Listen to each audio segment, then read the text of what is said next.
இந்த வாரம் என்னென்ன விஷயங்கள் நாங்கள் செய்யணும், என்னென்ன விஷயங்கள் செய்யக்கூடாது அப்படிங்கிறத மேஷ ராசியில இருந்து ஆரம்பிச்சிடலாம். மேஷ ராசி உங்களுக்கான கார்ட்ஸ். ஸோ மேஷ ராசி இந்த வாரம் என்ன செய்யணும் அப்படின்னு பார்க்கும்போது இவங்களுக்குள்ள நிறைய கவலைகள் இருக்கும். இப்படி ஆயிடுச்சு, இந்த மாதிரி இழந்துட்டோமே, ஸோ இது ஒன்று மிஸ் ஆயிடுச்சு நம்மளுக்கு அப்படின்ற ஒரு மிஸ்டு ஆப்பர்ச்சுனிட்டி, அதாவது விலகி போனது. ஓகே, இவங்க கிட்ட தவறி போன ஒன்று நினச்சி ஃபீல் பண்ணிட்டு இருப்பாங்க.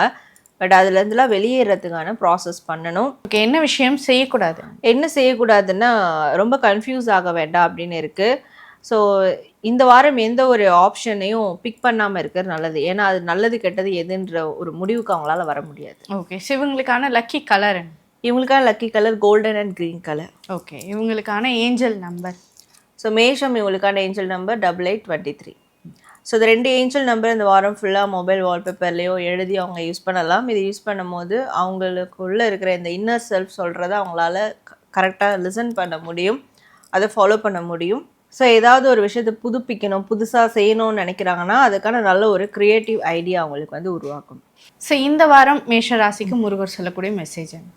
ஸோ மேஷம் இவங்களுக்கான முருகர் மெசேஜ், நல்லது கெட்டது இது ரெண்டுத்துக்கும் சண்டை வரக்கூடிய ஒரு சூழல் இருக்குது. எந்த பக்கம் நிற்கணுன்னும் போது கண்டிப்பாக நல்லதுக்கு மட்டும்தான் இவங்க நிற்கணும்.